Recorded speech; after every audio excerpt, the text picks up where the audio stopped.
Welcome back, everybody. It's your time to Ed Up on the Ed Up Experience podcast, where we make education your business. This is Dr. Joe Salustio back with you here on another episode. I've done this introduction 3 times now. This is time number 3. They say third time is the charm, and it really is. Where are we? That's a good question that I knew you might ask. You hear a little bit of buzz in the background, maybe from 15, maybe 1,600 of your colleagues across higher education. We're here recording live at the Middle States Commission on Higher Education annual conference in Philadelphia, Pennsylvania. And this is our third year running, really supporting the amazing one. When I say she's amazing, I really, truly mean it. And one thing about her is that she doesn't tell you what you need to hear. She tells you the way you need to hear it. And we have another guest with us, but I'm going to bring her in after. Ladies and gentlemen, here she is. She's the one and only Dr. Heather Perfetti. Come on, everybody. We're here at the Middle States Commission on Higher Education annual conference, and we couldn't be more excited. Heather, welcome back. How are you? Thank you, Joe. It's an abrupt cutoff. It was a little abrupt, but I enjoyed it nonetheless. That's my best introduction yet, so thank you. This is now, you've been on the podcast like 4 times now. You're like one of our most frequent guests and welcome guests. There are very few people in our industry that have a pipeline of knowledge like you do, coming in from multiple angles, the triad, as you like to call it, federal, state, institution. There's a lot going on, isn't there? There is plenty going on to keep us all busy and to keep you in business on the Ed Up Experience. Which is why we're here again at the Middle States Commission on Higher Education Annual Conference. So much to talk about. I want to bring in your colleague here to the podcast. Let me just see if I can tune this up right to introduce her. Ladies and gentlemen, she is Dr. Kate Conway Turner. She's the chair of the board here at Middle States, former president of Buffalo State University. Kate, welcome back to an Ed Up Mic. Little Van Halen. All right. How are you? So much, Joe. It's great to be back again this year. Last year vice chair, this year chair. Absolutely. Only the best. Only the absolute best. And I mean that truly and sincerely. Davey Gilmore, the previous chair, amazing.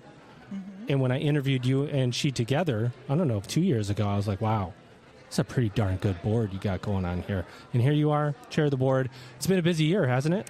It's been an extremely busy year, exciting year, but kept us all on our toes. You are, and we have to be nimble, right? We have to be nimble and on our toes. And Heather, I'm coming over to you first.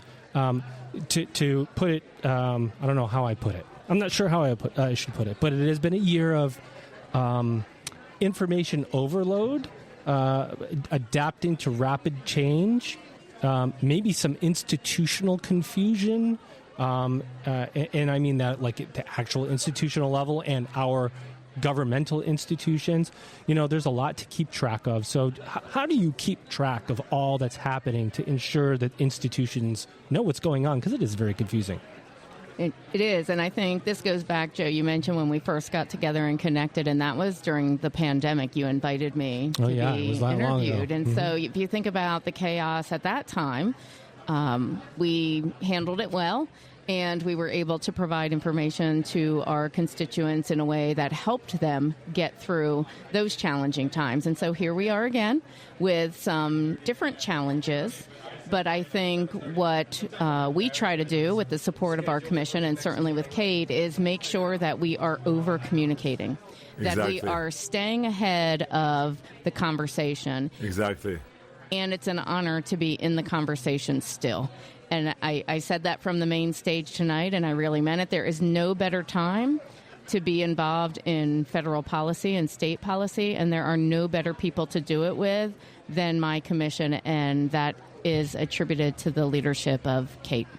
Kate, is that overly optimistic from your president and CEO here, that it's a great time to be involved in all this information? Because there are so many people going, oh my God, this is horrible, it's terrible, we don't know how to interpret this, it's, you know, what are we going to do? It's really easy to get caught up in the negativity of the noise. That's a very unique and optimistic perspective. What do you think about that? Mm-hmm. Well, certainly it's a really challenging time.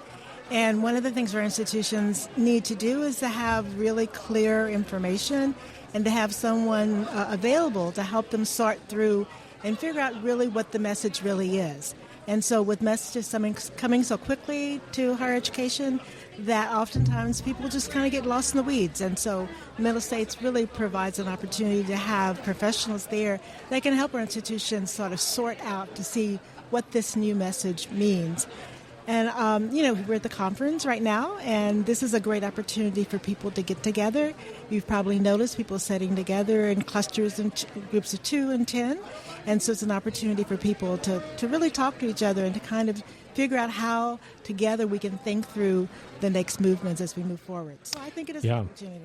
And as you guys know, Elvin Freitas here, first time being here. Many times he sent me, and I said, Elvin, you got to come this year. And he said, I'm so excited. I believe that. I absolutely believe that. This is actually Elvin's voice. Heather, great comment from Kate. It's about information. And, it's funny because I did a pre-conference panel. I was on a pre-conference panel, and we were talking about ways to use AI in accreditation processes. And how do you think about this? And I thought, wait, I think I have the most innovative, helpful way to use AI in accreditation. And here, you want to hear it? Definitely. You want to hear it? Yes. You know when somebody goes, you can't do that because of Middle States. You can't do it. Accreditation. And they point their finger at you and they go, accreditation. Exactly. Like, your standards are public. Like, I could use Gen AI and say, can I actually do this? And tell me what standards that this maps to that tells me that I can't do it. Like, it's going to solve the problem, just a regular LLM and a half-innovative person to go, actually, we can do this. We can assess our own ideas and things, and Middle States doesn't have anything to do with it except we have to communicate with them on how we assure quality. Do you think that AI could help with that? I think AI can help with a number of activities that institutions are engaged in. We actually released an AI policy and procedure, which you and I might have been the about first on your last podcast with me. And by you and I, you mean Elvin and you had double-crossed me and gone with the co-founder of the Ed Up Experience podcast. I think that is true. We did. Let's go! But, we put that policy and procedure into place because institutions were asking. We have some that are reluctant or nervous about using AI. Yikes. Or overextending its use in ways that may not be necessary or appropriate. But we also have a very good cluster of institutions that are ready to jump in and use it. And so we want it to be a resource. We want it to provide good guidance. We want them to use it responsibly. And that is really what is most important. And that's what that policy was by design to do. We want them to disclose if they're using it in a certain way. We want to learn from them too. Bring it to us. Show us how you're using it. It's the double-sided learning. It really is. Absolutely. Right? And so I'm excited about it. We, as you know, hosted AI on transfer credit with 2 other accreditors, one of whom you interviewed and released that podcast last week with Maria. And we got almost 1,000 participants in that webinar. So that is the level of interest. And so, this is crazy. Joe, anytime I can say, and anyone who says our accreditor will not let us do that should ask for the policy and procedure that demonstrates that. It's amazing that still happens. I mean, really, it's time. Like, 3-4 years ago, okay, maybe we started, but still, to this day, even though you're saying it multiple times on social media, by the way, no, you can pretty much do what you think you can do as long as you have a way to assess that there's quality behind it and let us know, and still it happens. It's like, well, the accreditor is not going to let you do that. It's like as if there's somebody sitting in an office, going, no, you can't do that. It just doesn't happen, right? Like, we're looking for innovation. You've talked about that before. Innovate. We're going to learn from your innovation. Other institutions are going to learn. Like, there's no way to do this if we don't work with one another. Right, and we're already seeing exceptional uses out there and a lot of opportunity. And so institutions should leverage their relationships, not just with us, but with others. And maybe, Joe, people will start listening to us on social media where we say things and you reiterate them for me. And I share them and go, like, is anybody looking at this where they're saying that they don't oversee this thing, but will support innovation? And then people like it. And then it's somebody that likes it will go, well, you can't do that. Like, really? Do you read it? And Kate, coming over to you, by the way, they told me you were not going to come back in this podcast. And here's what I said. I told you I would find you. So here you are again. Tell us what does the board chair do? Like there's somebody out there going, what a cool gig to be a chair of a board of a accrediting body. Like, what's your main function and how you contribute to the benefit of higher ed? Mm-hmm. Well, I really work with all of the commissioners who are really carefully being thought agents for middle states. And so we tackle the big issues and concerns that are facing higher education and how they affect accreditation. So it's an amazing body of educators and also public representatives that really bring different perspectives to understanding higher education both today and tomorrow. So you mentioned innovation. So yes. We're always thinking about innovation and what higher education needs to do and supporting our campuses as we move forward. So it's a great body of people that represent lots of different institutions and the public sense as well, coming together to critically think about, strategically actually, about how we move forward in higher education. What's new, both of you, whoever wants to take it? What are some of the newer things that you're seeing that you can talk about? That's trends or new innovative models, anything that comes to mind where you go, oh, wow, this is interesting. The university is trying to do this. Well, I think AI with transfer credit is certainly one of those that is out there, but we're seeing just a lot of innovative programming.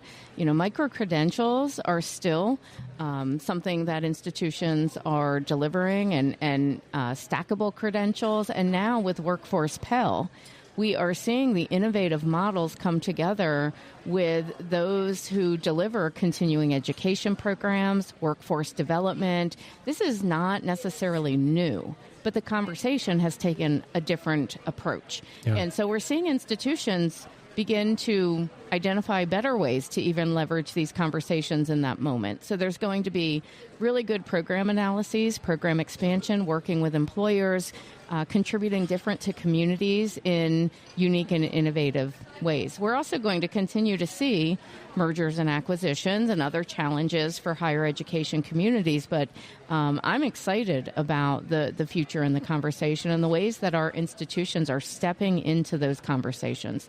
They're not shying away this idea that we are all slow to change or that accreditors are barriers to change. We do not see that. If you look at the innovative approaches so that institutions can meet students where they are, that is just really impressive and continues to be quite impressive in different ways. Kate, anything you want to add? Yeah, I would also say that we're also seeing institutions collaborate in new and different ways. And so, there's this sense outside that maybe campuses are just sort of have a wall around them and they don't really, think about collaborating. But we're seeing really great programmatic collaborations for programs and just really coming together and working together to serve our students better. And I think that's really exciting. And I think that's going to show some resilience for our campuses as they move forward. And that maybe 10 years from now, there might be more connections and mergers, but certainly more collaboration between campuses in ways that we haven't done it before. And collaborations between public and private, which used to be something you never saw, which now you're beginning to see. Heather, would you talk about the triad again, just to reiterate it, because sometimes I think we get lost in this idea that, maybe the accreditor is in charge of this and maybe they're not, but then there's this other body. I mean, it's not a one institutional, roll-up of some kind. Every state has different regulations that the institutions in those states have to follow. There's the federal regulations. There's accreditor assurance policies. We just reiterate how, I don't know the right word, and I don't want to use the wrong word, but perhaps tedious it might be to navigate that all of the time when you're talking about 50 states, Puerto Rico, islands that that's a lot of work and it's a lot of attention. and the international environment for us, because we're global as an enterprise and as an accreditor. You're what? Global. That's my own sound effect. That's awesome. That was a nice one, though. You like that? Yeah. So, the regulatory triad is all about quality assurance as the triad. And so you've got the federal government contributing to the oversight of institutions, in particular around federal financial aid. You have, of course, the states, as you said, very different across states and the kinds of ways that they monitor quality of their institutions, and primarily focused on consumer protection. And then you have the accreditor that is also responsible to serve as the gatekeeper for federal financial aid dollars, but also to ensure institutional improvement, making sure that the delivery of all of their programs and services are of a quality that the accreditor expects it to be. And so those three entities come together to provide the best oversight and the most oversight of institutions, but there is a distinct role with each of them. But we collaborate together, and we are in constant contact, and we are making decisions independently, but based often on very similar or the same information. Kate, do me a favor. You've been a college president before. You were there for many years at your past institution. There's someone out there, I know for a fact, that thinks that the people attending an accreditation conference are like the person in the back room. It's dimly lit. There's stacks of paper all around them, and they're just like, they're locked in. They're furiously writing, and it's because somebody told them they had to, and it's this like job that it's driving somebody insane. Who comes to these accreditation conferences for somebody out there to sort of right the ship on who's here and what's the excitement level like? Mm-hmm. Well, there are a lot of different people that come. Certainly presidents come, provosts come, and teams from campuses come. And so if you are really thinking that it's getting close to the time for your accreditation visit, that teams will come to be able to gather insights from the wonderful sessions that we have, to talk to other individuals that are in the same kind of position. So a number of different people from campuses come. And it is an exciting time to come, because it's great to have people that are really from similar institutions and a similar place in the review process. And there's no other time really for people to come across different campuses. So it's an exciting time for teams to come and for people to learn about the next step in their own accreditation process. But always focusing on quality. So we're always really looking at how to make sure their institutions are providing the best quality education for our students and meeting the needs of students now and as they move forward. You know who was really excited to be here? Elvin Freitas. All right. I'll stop. All right, no, I won't stop. Apparently the button won't stop. Oh, I won't stop. Okay. I think that's just an important point I wanted to make, because no one's, when you walk around here, Heather, nobody feels that they're here. And we talked to a lot of people tonight that they've got to be here. They're here because they want to be here. They're here because they want their institution to be of higher quality and work towards quality, because the student wants more quality, because they want to take away a quality education that has ROI and relevance in the marketplace. And I just want you to comment on that, because there is a buzz. It's not, I mean, just accreditation's got a bad rap. It does. It's like, you think everybody's walking around here with a bucket of water on their head if you're sitting at home. No, people are excited. They're shaking hands. They're excited to see each other. They're collaborating. They're talking. They're a part of an active process to improve their institution. I just want you to comment on the energy and the people here at Middle States. Negativity about accreditors makes a great political soundbite, but it is not what you experience when you come to our conference. These are people who are proud to work with their accreditor, and they are proud of the work that they are doing, and they are proud of the way that they support students. And I will just say, one of the other audiences here are our students. We are the only accreditor. We were one of the first to bring students to present graduate and undergraduate research. So we are going to have 100 students join us tomorrow.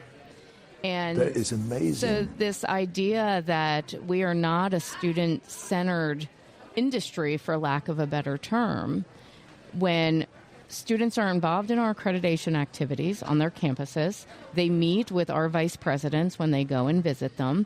They are engaged when teams show up on site to meet with the institutional representatives, and they're here. So this idea that we somehow don't have students at the center of what we do, or our institutions don't, it doesn't mean that we don't have things to address and correct.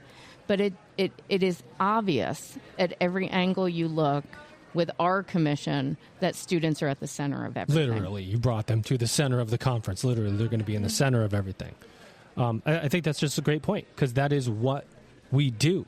That is what accreditation does. It's in service of students, not anyone else. It's in service of students. Last word. Why don't you go first, and we'll give the last word to the chair. Great. So I certainly want to take the time to thank Kate for her leadership as chair.